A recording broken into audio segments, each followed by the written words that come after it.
রেফারিদের জন্য ৩টা চেয়ার দেওয়া হয়। চেয়ার দেওয়া হলে আমি একটাতে বসতে যাই। বসতে গেলে তখন সে আমার পেছন থেকে চেয়ার টেনে ধরে, চেয়ারে সরিয়ে দেয়, আমি অবচেতন হয়ে নিচে পড়ে যাই। আমি একটা রেপুটেড স্কুলের ফিজিক্যাল এডুকেশনের টিচার। আমার সাথে এই ব্যবহারটা আমি মেনে দিতে পারি নাই। আমি এখনো পর্যন্ত টমাটা হজম করতে পারি না। অভিযোগটা বাংলাদেশ রাগবি ফেডারেশনের সিও নাজমুস সাকিব শোভনের বিরুদ্ধে। এই কর্মকর্তার ব্যক্তিগত আক্রোশের কারণে রাগবি ফেডারেশন থেকে এক ঘরে হয়ে যাচ্ছেন নারী রেফারি সুমাইয়া সুলতানা, এমনটাই দাবি তার।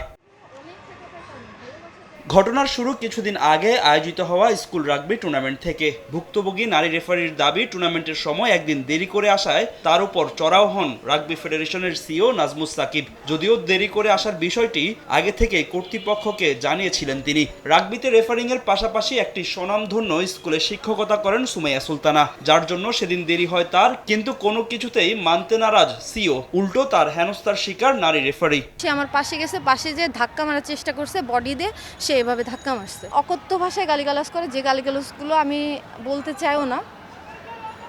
বলার পরে এক পর্যায়ে আমার যে ব্যাগটা ছিল, আমি বসেছিলাম সোফার উপরে, ব্যাগটা নিয়ে বাইরে ফেলে দেয়।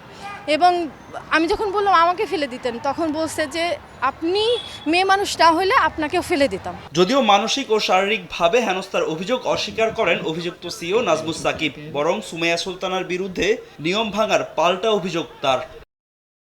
প্লেয়ার সবার সাথে তিনি সিঙ্গেজ শুরু করছে। এবার আপনি সিঙ্গেজ করবেন না, আপনি এখান থেকে চলে যান। আমি তাকে বারবার রিকোয়েস্ট করেছি এবং তিনি শুনেনি। আমি তাকে রিকোয়েস্ট করছি আপনি কিন্তু বসতে পারবেন না এখানে, বিকজ আপনি আজকে ম্যাচ করার জন্য ফিট না। তিনি ইচ্ছা করে সেখানে জোর করে এরকম ভাবে একটা অ্যাক্টিং করতে যে আমি তাকে আমি তাকে টাচই করিনি। অভিযুক্ত রাগবি ফেডারেশনের সিওর দাবি, এই ঘটনার পর সুমাইয়া সুলতানাকে ডাকলে তিনি আসেননি ফেডারেশনে। তাকে শোকজ লেটারও পাঠিয়েছে রাগবি ফেডারেশন। ফাহিম ইসলাম, সময় সংবাদ, ঢাকা।